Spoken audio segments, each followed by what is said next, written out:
இன்றைக்கி நம்ம income tax and law ப்ராக்டிஸில் ரெசிடென்சி ஸ்டேட்டஸ் ரிலேட்டட் அனாலிசிஸ் பார்க்க போகிறோம். Mister R left USA along with his family for the first time. எப்போ போகிறாங்கன்னா 14th October 2024. இப்போ இவங்க ஃபஸ்ட் டைம் யூஎஸ்ஏ போகிறாங்க. அது எப்போ போகிறாங்கன்னா 14th October வந்து போகிறாங்க. எப்போ திரும்ப இந்தியாவுக்கு வராங்கன்னா 31st May 2025. அக்டோபர் மாதம் போயிட்டு நெக்ஸ்ட் இயர் மேல வந்து ரிட்டர்ன் ஆகுறாங்க. இப்போ இவங்களுக்கான ரெசிடென்ஷியல் ஸ்டேட்டஸ் வந்து கண்டுபிடிக்க சொல்லியிருக்காங்க. அசஸ்மெண்ட் இயர் வந்து கொடுத்துருக்காங்க. இப்போ இவங்க வந்து ரெசிடெண்ட்டாக இல்லையான்னு கால்குலேட் பண்ணலாம்.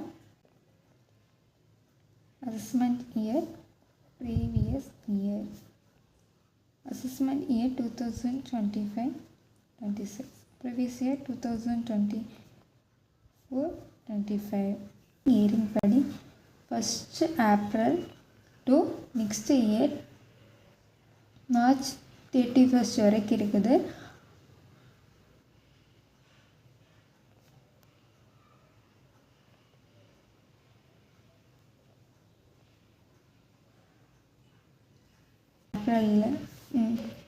ஃபஸ்ட்டு ஏப்ரல்லேருந்து கால்குலேட் பண்ணுறோம். அவங்க ஃபஸ்ட்டு ஏப்ரல்லேருந்து அவங்க எத்தனாம் தேதி கிளம்புறாங்கங்கிற வரைக்கும் நம்ம கால்குலேட் பண்ணணும்.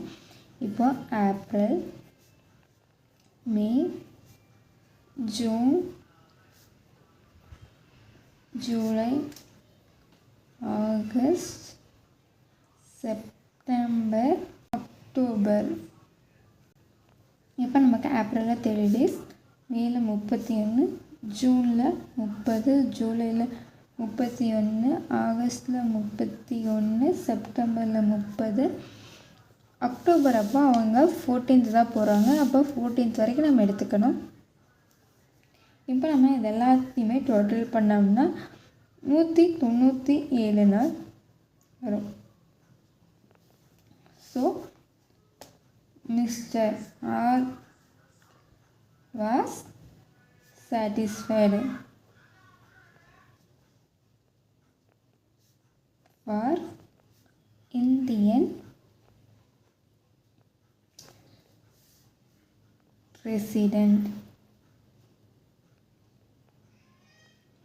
ஃபஸ்ட்டு பேசிக் கண்டிஷன் படி 182 நாள் இருந்திருக்கணும். 197 நாள் இருக்கங்காட்டி அவங்க சாட்டிஸ்ஃபை ஆகிட்டாங்க.